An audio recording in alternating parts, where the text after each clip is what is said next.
বিসমিল্লাহির রহমানির রহিম। হে সমস্ত জগতবাসী, আজ আমি শামীম আলী চিশতি আপনাদের সামনে যে আলোচনাটি নিয়ে হাজির হলাম, সে আলোচনাটি খুবই গুরুত্বপূর্ণ। যদি আমরা খেয়াল করে শুনতে পারি তাহলে আমরা অনেক কিছু জানবো আধ্যাত্মিক ও রুহানি জগতের বিষয়ে। দেখুন, এই পৃথিবীতে বহু তরিকতের মানুষের একটা জিনিস ভিতরে কাজ করে, বা শরীয়তের মানুষেরও কাজ করে। সেই বিষয়টি হলো, দেখুন যে বিগত পিছনের জন্মে আপনি কোন সংসারে ছিলেন, কোন বংশে ছিলেন, কোন ফ্যামিলিতে ছিলেন, আপনি কি খুব দরিদ্র ঘরে ছিলেন, কোনো রাজা বাদশার ঘরে ছিলেন, কোনো ধনীর দুলালি ছিলেন, এটা কিন্তু প্রশ্ন জাগে।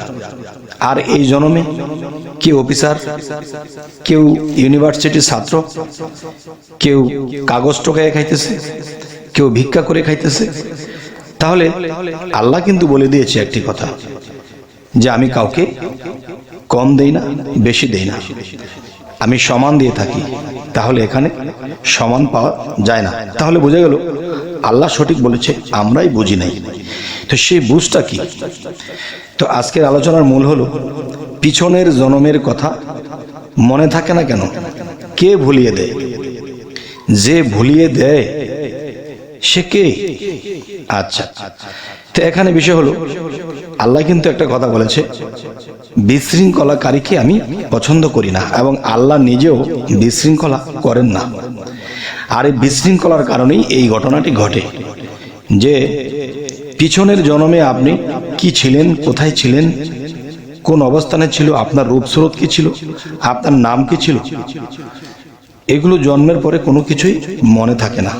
তাহলে মনে যেহেতু থাকে না, তাহলে এটা ভুলিয়ে দেয় কে? আল্লাহ ভুলিয়ে দেয় না। এখানে বিষয় হলো, দেখুন, প্রত্যেকটা ডিপার্টমেন্ট ভাগ ভাগ করা।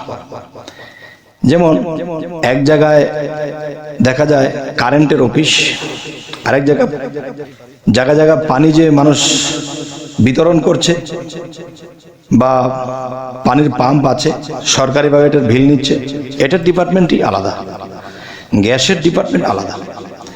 তাহলে প্রধানমন্ত্রী কিন্তু সবাইকে ভাগ ভাগ করে দিয়েছে, তুমি এই ডিপার্টমেন্ট চালাবে, তুমি এটা চালাবে, তুমি সেটা করবে। ঠিক আল্লাহ কিন্তু পৃথিবীতে বিভিন্ন ফেরেশতাদেরকে বিভিন্ন দায়িত্ব দিয়ে এক একজনকে এক একটা ডিউটি দিয়ে দিয়েছে। তাহলে এই ডিউটির মাধ্যমে এমন কাউকে ডিউটি দিয়েছেন যে মানুষটা বিগত জন্মে কোথায়, কিভাবে, কোন অবস্থায় ছিল, কোন নামে ছিল, কোন রূপে ছিল, কোন বংশে ছিল, এই জিনিসগুলো কিন্তু ভুলিয়ে দেওয়ার মতো এমন কাউকে আল্লাহ সৃষ্টি করে রেখেছেন, যে আপনার পিছনের জিন্দেগির কথা ভুলে গেছেন সবকিছু। নতুন করে সূর্য উদয় হয়েছে, শিশুরূপে জন্ম নিয়ে।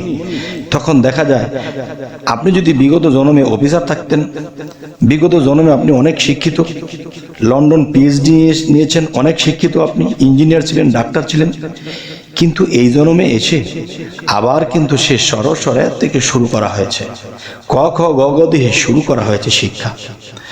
তাহলে দেখা যায় যারা অনেক শিক্ষিত ছিল, তার আত্মাটা মোটামুটি শিক্ষিত, তার আত্মাটা দর করে পড়ে ফেলে, গড়গড় করে পড়ে ফেলে। আবার কোনো কোনো আত্মা আছে জন্ম নিয়ে এসেছে, তাদের মুখ দিয়ে পড়া বের হতেই চায় না।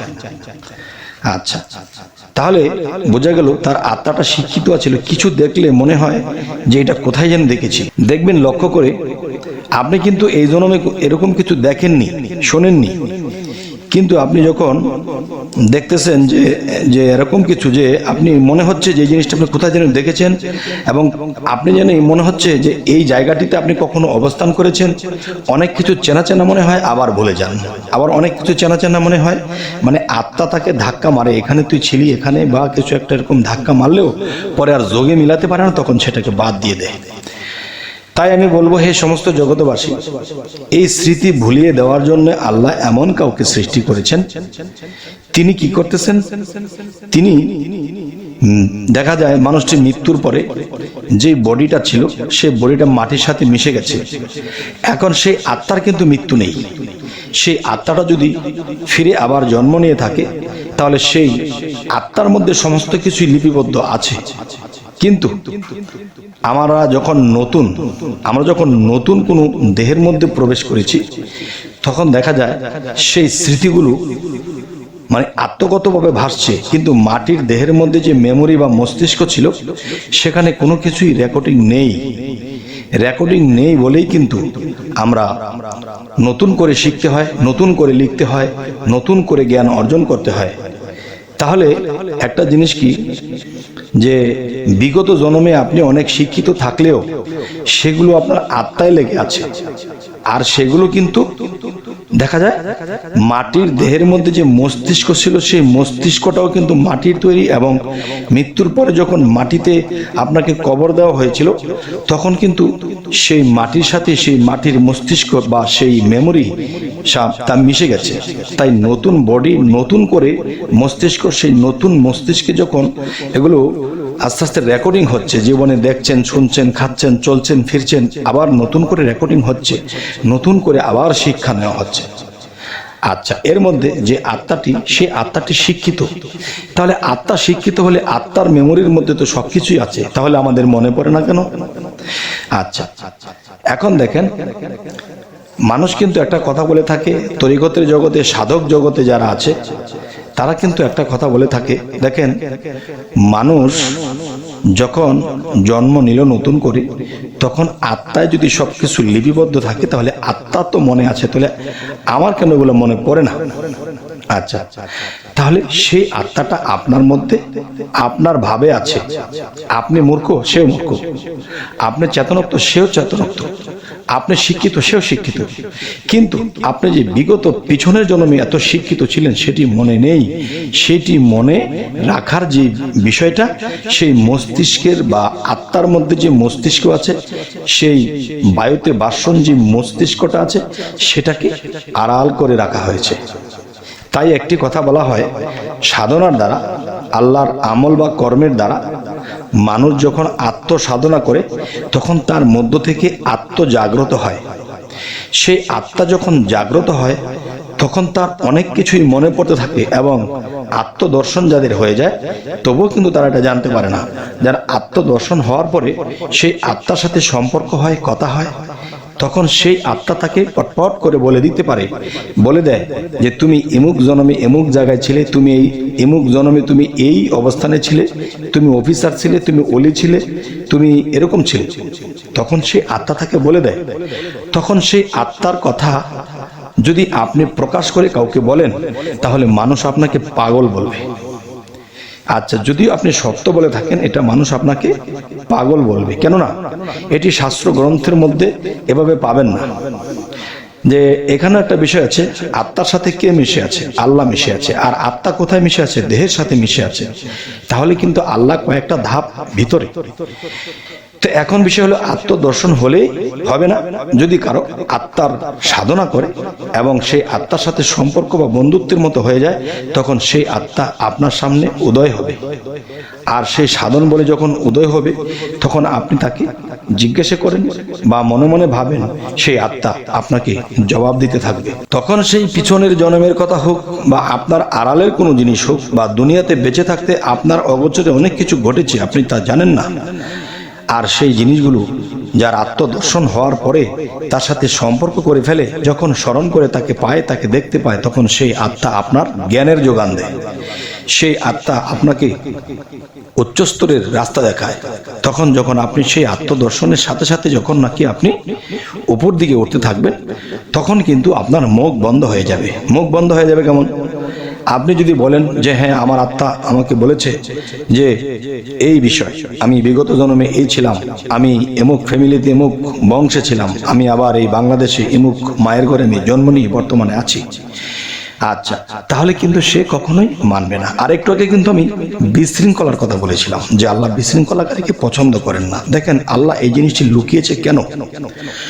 লুকিয়েছে এই কারণেই, বিশৃঙ্খলা হবে। যেমন আপনি এই জন্মে কর্মফলে আপনি জন্ম নিয়েছেন খুব গরিব অসহায় জায়গায়, যেখানে আপনি ঠিকমতো খেতেও পান না, আপনার ঘরের চালের পানি পড়ে, আপনার খেতাবালিশ ভিজে যায়, ঘুমিয়েও শান্তি পান না, অনেক কষ্টে জীবন কাটে।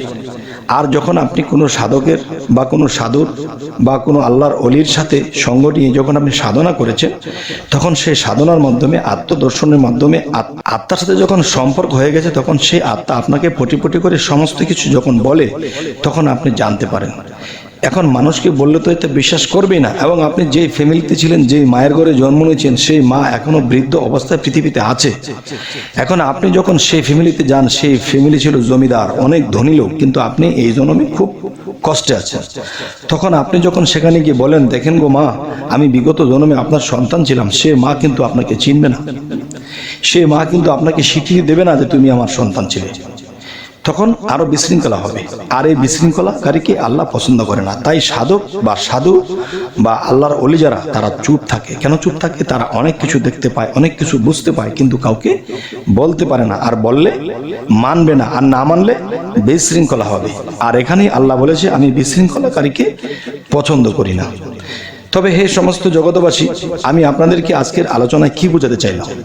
অবশ্যই আমাদের ভালো কাজ, ভালো কর্ম, ভালো সাধনা আমাদের করতে হবে এবং কামেল মুর্শিদ অবশ্যই ধরতে হবে। অবশ্যই আমাদের সেই কামেল মুর্শিদ ধরতে হবে এবং সেই মুর্শিদ ধরিয়া যখন সাধনার দেশে আমরা ডুব দেব, দুনিয়াকে যখন ভুলে যাব, তখনই কিন্তু কোনো দিন আপনার সাথে আত্মার দর্শন হবে এবং তার সাথে আপনার সম্পর্ক হবে এবং কথা হবে।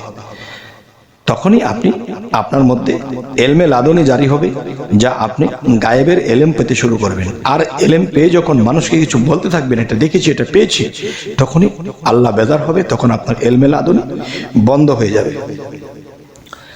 তাই আজকের যে কথাটি আপনাদের কেমন লাগলো, কি বোঝাতে চাইলাম, অবশ্যই আপনারা জেনে নেবেন। যার ভালো লাগে তো অবশ্যই আমাদের চ্যানেলটি সাবস্ক্রাইব করে নেবেন। যদি ফেসবুক হয় অবশ্যই ফলো করে নেবেন, যাতে করে পরবর্তীতে ভিডিও দিলে আপনাদের কাছে পৌঁছে যায়। তো সকলে ভালো থাকবেন। আল্লাহ হাফিজ।